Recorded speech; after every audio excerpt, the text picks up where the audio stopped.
वो है plastic solution beyond the global plastic treaty. तो ये जो ग्लोबल प्लास्टिक ट्रीटी है इसके बारे में क्लियरली आपसे पूछेगा ये ट्रीटी है क्या, ये कैसे होती है और इसके क्या वेज हैं। देखिए प्लास्टिक एक बहुत बड़ा चैलेंज है पूरे वर्ल्ड के लिए, एज ऑब्वियस है। प्लास्टिक का मतलब क्या? प्लास्टिक का मतलब वो है जो हमारे हाथ में, प्लास्टिक का मतलब वो है जो आपके कान और आपके हाथ में, प्लास्टिक का मतलब वो है जिस पे आपकी तशरीफ रखी है, प्लास्टिक का मतलब वो है जो कैमरा लैपटॉप से लेकर स्क्रीन तक में मैं चला रहा हूं। मतलब हमारे शरीर में, बॉडी के अंदर और बाहर हर जगह प्लास्टिक है आज की डेट में। हम बिना प्लास्टिक के नहीं चल सकते, नहीं चल सकते। तो प्लास्टिक वेस्ट को रेगुलेट करना बड़ा मुश्किल काम है। अगर हम ग्लोबल प्लास्टिक ट्रीटी कर भी दे कि भाई कल से पॉलीथीन बैन, तो पहला चैलेंज आता है कि पॉलीथीन बैन होने के बाद, बेटा क्लास के बाद पूछिएगा, भी बता दूंगा, ठीक है। आवाज आ रही है? ये इशू हो सकता है, देखो आवाज आ रही है, एक बार ऐप खोल के देख लो। ग्लोबल प्लास्टिक जो ट्रीटी के इश्यूज हैं, यहां पर कई सारे इश्यूज किस पे आते हैं? प्लास्टिक वेस्ट पे। किस पे आते हैं बच्चों?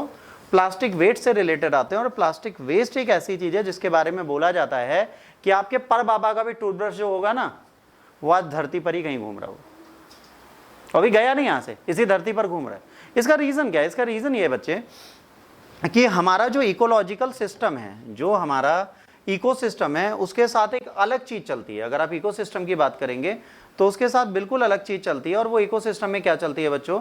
वो इकोसिस्टम में ये चलती है कि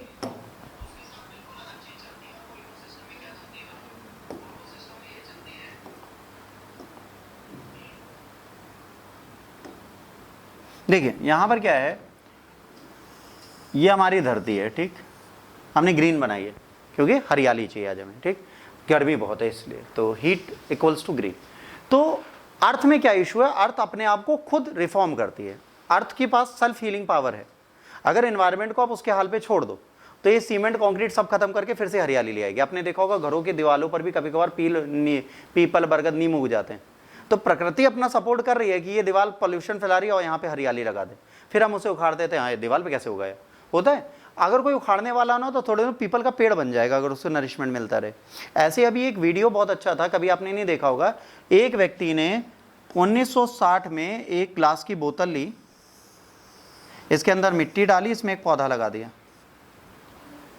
ठीक, 2-3 साल इसको पानी दिया, उसके बाद इसको इसने 35 साल बाद खोला, यहाँ पे कैप लगा दी और वो फैल के सरवाइव कर गया था क्योंकि उसने अपना एक मिनी इकोसिस्टम बना लिया। भाई पानी बाहर जा नहीं रहा, पानी इसी के अंदर है, बार बार नरिशमेंट भी मिट्टी से मिल रहा है, वाटर भी मिल रहा है। ये इकोसिस्टम एक अगर बोतल में क्रिएट हो सकता है तो हमारी अर्थ के पास बहुत बड़ा इकोसिस्टम है, वो अपने आप को रिपेयर कर सकती है। बट प्लास्टिक के साथ क्या प्रॉब्लम है? प्लास्टिक को डिके करने के कोई भी, ठीक है, हमारे पास माइक्रो ऑर्गेनिज्म है ही नहीं। कोई भी सूक्ष्म जीव ऐसा नहीं है जो प्लास्टिक को डिके करते। मतलब अगर टूथब्रश रख दो जमीन पे और को 10 दिन बाद आएंगे देखना गायब हो जाएगा, नहीं होगा गायब, क्योंकि उसको डिके करने का हमारे पास कोई ऑप्शन ही नहीं। फिर हम उसको क्या करते हैं? कूड़े में फेंक देते हैं। कूड़े वाले उसको एक गार्बेज हाउस में फेंकते हैं, गार्बेज हाउस से बारिश होती है, बहते बहते नदी में पहुंचता है, नदी से समुद्र में पहुंचता है। फिर आप किसी बीच पे अकेले रहने जाते हो, जब आप बीच की साइड पहुंचोगे तो आप देखोगे जब सुनामी आती है, कोई बहुत हाई फ्लड आता है तो क्या होता है, हाई टाइड आता है तो क्या सिचुएशन बनती है? वो सारा प्लास्टिक वेस्ट कोस्ट पे आ जाता है, हमारा फेंका चीज हमारे पास ही वापस आती है। आप किसी कोस्ट पे जाइए, अगर हाई टाइड्स आ रहे होंगे तो सुबह आपको वहां प्लास्टिक वेस्ट मिलेंगे। वो कहां से? हम ही ने तो फेंके। तो अगर इसको आज हम नहीं कंट्रीब्यूट करते तो ये कहा जा रहा है कि 2050 तक पूरे विश्व के समुद्र प्लास्टिक से पट जाएंगे। किससे पट जाएंगे? प्लास्टिक से। इससे क्या होगा? जो समुद्री जीव हैं, कभी आप वीडियोस देखिएगा यूट्यूब पे बहुत पड़े हैं, समुद्री जीव फंस जाते हैं इन प्लास्टिकों में, समुद्री जीव की हेल्थ में इश्यूज आ जाते हैं, समुद्री जीव इनको खा रहे हैं, माइक्रो प्लास्टिक खा रहे हैं, फिर उन्हें हम खा रहे हैं, फिर वो हमारे अंदर आते हैं, फिर हमें डिजीज लगती है। तो ये माइक्रो प्लास्टिक जो है बेटा कहीं ना कहीं हम लोगों के लिए खतरा है। तो इससे हमें हमेशा क्या रहना है? सिक्योर रहना है। हमें सोचना है कि माइक्रो प्लास्टिक जो है हमारी बॉडी में ना पहुंचे। बट इश्यूज क्या है? हमारी बॉडी में परमानेंटली पहुंचता जा रहा है और उसके पहुंचने का कारण है हम लोग खुद। क्यों? अब इसके बारे में बात करते हैं।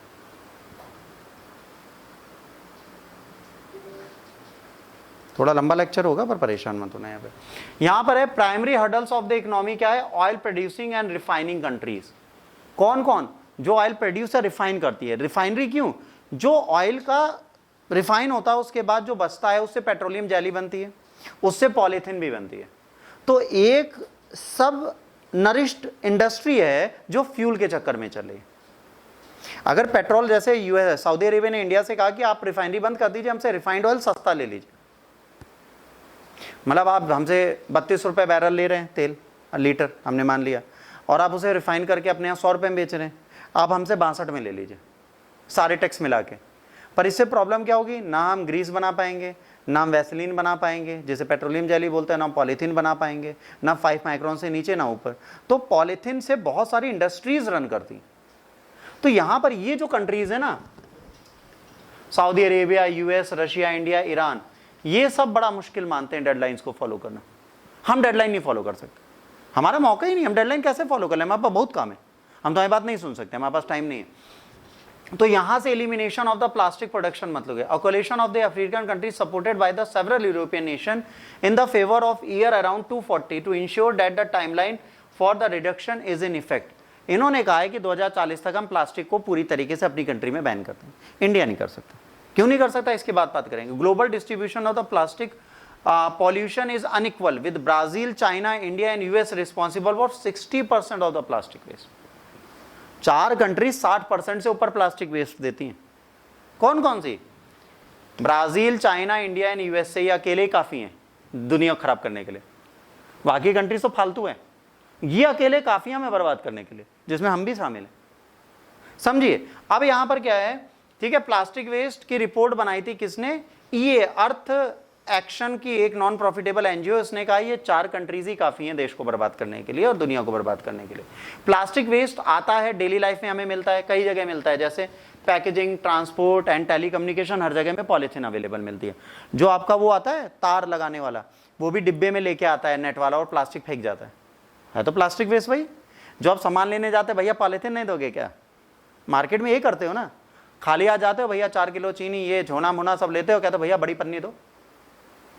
अगर नहीं देंगे तो तुम सामान नहीं लेते हो, दुकानदार मजबूर है पन्नी देने को। अब तुम कहो भैया 1 लीटर दूध दो, तो वो लेके लीटर खड़ा हो, लो कहाँ लोगे, अब तुम अंजूरी में तो लाओगे नहीं, गिलास तुम ले नहीं गए, बोतल तुम ले नहीं गए, तो पन्नी बची। तो अमूल ने भी पन्नी बनानी स्टार्ट कर दी, और उसकी गलती नहीं है। अगर वो तुम्हें कांच की बोतल में बढ़िया स्टील का ढक्कन लगा के देगा, अगले दिन तुम दूध लेने नहीं आओगे। वो 1 लीटर का पैकेट लेगा और 250 की बोतल देगा, तुम अगली बार बोतल लेके बैठ जाओगे। इंडियंस की भी तो प्रॉब्लम है, आधा लीटर की वो बोतल वापस है क्योंकि मोटी है।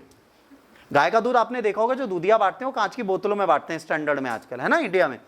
वो बोतलें अमूल भी दे सकता है, बहुत बड़ी चीज थोड़े ना, पर हम लोग वापस देने ही नहीं जाएंगे, हमें ईमानदारी नहीं होती। कोल्ड ड्रिंक की बोतल क्यों वापस जाती है, क्योंकि उसकी ढक्कन नहीं मिलती। अगर हमारे पास लकड़ी की कुप्पी ठोक के बनाने का कोई ऑप्शन हो, हम वो भी वापस ना दें। और सर्कस वाले नहीं देते क्योंकि सर पे फोड़ते हैं। तो सरकार ने कहा कंपनियों से कि तुम बंद कर दो, उन्होंने भी प्लास्टिक पे आ गए। पहले कांच बेचते थे, सोचिए जब प्लास्टिक वेस्ट बढ़ा, ये भी प्लास्टिक बेच रहे हैं। किसकी गलती है हमारी, क्योंकि हम एक्सेप्ट नहीं कर रहे। तो यहां पर चीजें तो हमारे पास हैं, बट ये क्या करता है, बहुत कुछ करता है। प्लास्टिक वेस्ट निगेटिव कॉन्सिक्वेंसेस क्या दे रहा है, एनवायरमेंट को, ह्यूमन हेल्थ को। तो वेज है, पहला रिसाइकलिंग, एक वे इकलौता है कि रिसाइकिल करो। प्लास्टिक है, इसको दोबारा प्लास्टिक में करो, फिर बाजार में बेचो। पर रिसाइकलिंग इतनी आसान तो है नहीं कि मैंने कहा बेटा जो पन्नी आप लाए हो वो पन्नी प्लीज घर ले जाना, कल फिर ले आना। तो कहोगे सर काहे ले जाए। अच्छा अमूल का दूध रोज लोग फाड़ते हैं ना, हमारे घर पे भी 4 पैकेट फटते होंगे, आपके यहाँ भी 1-2 पैकेट फटते होंगे, किसी के यहाँ 6, किसी के यहाँ 4, किसी के यहाँ 2, किसी के यहाँ आधा, फटता तो है। उस पन्नी का आप करते क्या, ईमानदारी से हर बच्चा देखे, दूध के पन्नी का क्या करते, फेंक देते हो।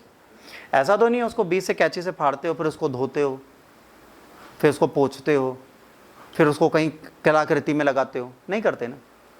एक एक्ट्रेस है, एक मॉडल है फेमस, बड़ा अच्छा नाम है, जो कुछ भी पहनती है। हाँ, अब वो मैडम जी तो अमूल को यूज कर सकती हैं, वो अमूल के पैकेट यूज कर सकती हैं अपने बदन पे, आप पहन नहीं सकते। तो आपको ऐसी, मैं उनका सम्मान इसीलिए करता हूं, वो प्रकृति को बहुत ज्यादा संरक्षित करती है, वो कुछ भी पहनती हैं। आप ऐसा, रिसाइकिल का मतलब है उनका पुनः प्रयोग करना, ठीक है, रिसाइकिल मतलब दोबारा यूज करना। वो उर्फी जावेद से आप सीखिए, उनका सच में आपको सम्मान करना चाहिए। अखबार पहन लेंगी, पन्नी पहन लेंगी, बोरी पहन लेती हैं बेचारी, सम्मान दीजिए उनको आपको, ठीक। तो वैसे आप रिसाइकिल कर सकते हैं। दूसरा, proper disposal, consumer should sort their waste and dispose the properly so it does not end up with the landfill, river and ocean.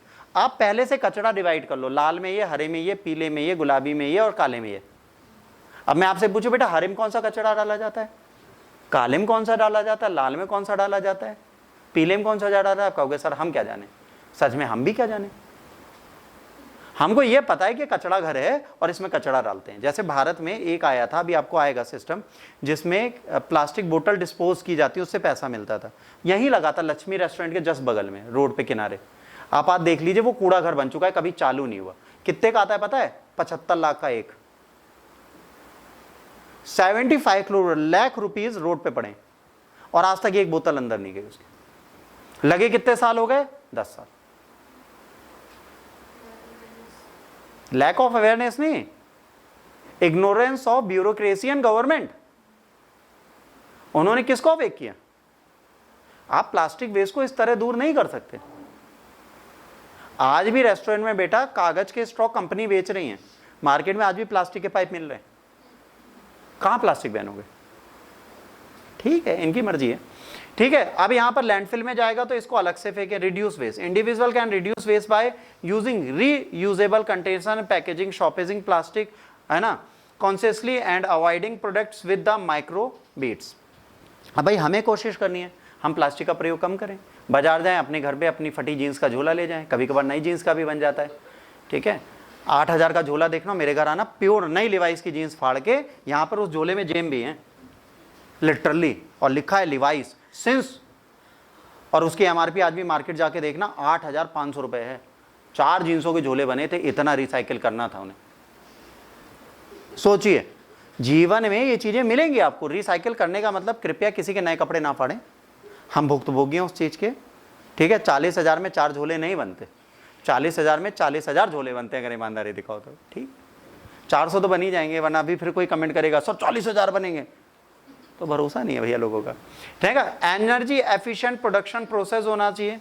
अब यहां पर वेस्ट को कौन यूज कर सकता है? वेस्ट के लिए बिजनेस क्लास को भी देखना है, एनर्जी एफिशिएंट कौन से प्रोसेस हैं प्रोडक्शन के, उनको यूज करें ताकि प्लास्टिक वेस्ट को हम थोड़ा डिके कर पाए। इसके बाद इंप्रूव वेस्ट मैनेजमेंट इंफ्रास्ट्रक्चर, सबसे बड़ी प्रॉब्लम, हर कंट्री की प्रॉब्लम है, हमें कचरा कैसे डिस्पोज करना है हमको नहीं पता। देखो कचरा डिस्पोजल देखना है कोचिंग के सामने, देखो एकदम स्टैंडर्ड से होता है, पन्नी में भर के आते हैं, दाएं देखा बाएं देखा ऊपर देखा नीचे देखा, भग से फेंका निकल गए। उन्होंने तो घर से शायरी बनाई है, दाएं देखो ऊपर देखो नीचे देखो फेंको निकलो।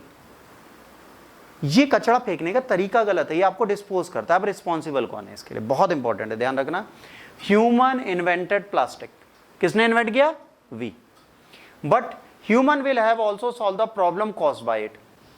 किसको सॉल्व करना पड़ेगा? हमको। Who is responsible for the plastic waste? There are 3 parties bear this responsibility. पहले गवर्नमेंट्स, गवर्नमेंट और कंपनीज का, गवर्नमेंट को क्या करना है? ऐसे रूल्स बनाने की कंपनीज इसको फॉलो करे। एग्जांपल बताता हूं क्या, याद करिए एक टाइम पे ऐसा आया था जब दूध की पन्नी को वो 50 पैसे में वापस लेते थे, तो बहुत आराम से उसे सम्मान से काटते थे, उसको पोंछते थे, एक एक बूंद दूध निकालते थे, फिर उसे संभाल के रखते थे, कूड़े में नहीं फेंकते। 50 पैसा है वो पन्नी, 0 से 50 पैसे की हो गई ना। अब आप अगल बगल की भी पन्नी कोई फेंकता था, वो भी उठा लेते थे, 1 रुपया हो गया। फिर कबाड़ी वाले भी बन जाते थे हम लोग कभी कभार कि 10 रुपए कलेक्ट हो जाएंगे, चॉकलेट मिलेगी। तो पन्नी का वेस्ट तब खत्म होगा जब कंपनीज के साथ कोई रेगुलेशन करोगे, कोई रूल्स बनाओगे। ठीक है, कंज्यूमर्स के लिए भी, कंज्यूमर्स के लिए each party has its own responsibility, भले ही वो गवर्नमेंट हो, कंपनी हो, कंज्यूमर हो, जीसीसी को अलग अलग रिस्पॉन्सिबिलिटी निभानी पड़ेंगी। और इसमें सबसे अच्छा रोल सिर्फ एक बंदा उठा सकता है, सरकार। सरकार रूल बना दे कि दूध बेचने वाली, टोस्ट बेचने वाली, ब्रेड बेचने वाली कंपनीज अपनी पन्नी वापस लेंगी। पहले मिल्क मेड जो ब्रेड बनाती थी वो भी अपनी बीच में, गोमती भी अपनी ब्रेड की पन्नी वापस ले रही थी पहले। ये सारे प्रोजेक्ट दोबारा स्टार्ट करने चाहिए और उसको टीयर नहीं करना, फाड़ना नहीं है, टेप निकालना है, ब्रेड निकालनी है, उसके बाद उसको बढ़िया सा धो पोंछ के रख देना है, अगली बार फिर उसमें ब्रेड पैक होके जाए। ये किया जा सकता है ना। आपके पास जो पॉलीथीन आती है, 1 किलो सूजी लाते हैं, सूजी डिब्बे में डालो, पन्नी जेब में डालो, दोबारा उसमें सामान लेके आओ। हम रीयूज नहीं करते पॉलीथीन, हमको एकदम नई पॉलीथीन चाहिए बाजार से। ठीक, ये एक प्रॉब्लम है, तो इसको हम सॉर्ट आउट कर सकते हैं। तो अगर रेगुलेशंस हो, नए रूल्स बने, नए रेगुलेशंस बने, तो ऐसा होगा कि आने वाले टाइम पे कंपनीज काम कर पाएंगी। अब extended producer responsibility, EPR. EPR का मतलब क्या होता है? आपको प्लास्टिक वेस्ट दिए, इनको वापस लिया, आपने इंडस्ट्रीज को दिया, इंडस्ट्रीज से यहाँ आए, यहाँ से वापस फैक्ट्री लेके फिर से इनको यूज करे, मतलब फैक्ट्री इनको बार बार रिसाइकिल करे, रीयूज करे। अगर ये तरीका इन्होंने अपना लिया तो कहीं ना कहीं आपकी चीजें सही हो जाएंगी। और ये किया जा सकता है, ये पॉसिबल है, पर ये पॉसिबल तभी है जब हम इस चीज को करें। अब ये था कंटेनर डिपॉजिट सिस्टम जो हमारे यहाँ भी लगा हुआ था। विश्व में जहां पर कंटेनर डिपॉजिट सिस्टम रखा है वहां पे एम्प्लॉइज को क्या करना है, जैसे कस्टमर गया, उसने कोल्ड ड्रिंक की बोतल ली, कोल्ड ड्रिंक पी, कोल्ड ड्रिंक पीने के बाद उसने यहाँ पे कंटेनर को डिपॉजिट कर दिया। कंज्यूमर रिटर्न कंटेनर है, रिसीव डिपॉजिट बैक। अब इसको डिपॉजिट दिया, प्लास्टिक की बोतल का 20 रुपये अलग जमा किया, ब्रेवरेजेस का 20 रुपये लिया, प्लास्टिक बोतल का 20 रुपये लिया, तुमसे 40 रुपये ले लिए। अब तुम पीने के बाद उसे फेंकोगे नहीं क्योंकि तुम्हें अपने 20 रुपये वापस चाहिए। अब तुम उसे वापस ले जाके इसमें डालोगे, एक पर्ची उठाओगे और कहोगे सर ये रहा मेरा 20 रुपये वापस। बुरा लगेगा लोगों को, मैं बिल्कुल मानता हूं बुरा लगेगा, बट चीजें सही रहेंगी इससे। अगर एनवायरनमेंट के बारे में सोचना है तो कंटेनर डिपॉजिट सिस्टम बहुत अच्छा ऑप्शन था, है ना, बट इसको फॉलो कोई कंट्री नहीं कर पाई। क्यों? ग्रीड, हम लोग लालची हैं। अब लालच खत्म कैसे होगा? अब ये लालच खत्म ऐसे होगा कि अगर हम इस चीज को सीरियस नॉर्म्स पे लेके चलें, हम ये सोचें कि भाई इन चीजों को हम रेगुलेट कर सकते हैं, तो इसके लिए किस एंड पे काम करना होगा? ग्राहक के एंड पे, कंज्यूमर के एंड पे, और हम उस काम को करने को तैयार नहीं। We are the only consumer who deny each and every project. हम क्या करते हैं, सर पन्नी नहीं, जब पन्नी अभी बीच में बंद हुई ना 5 माइक्रोन से नीचे वाली, हम लोग कितना बुरा लग रहा था ना।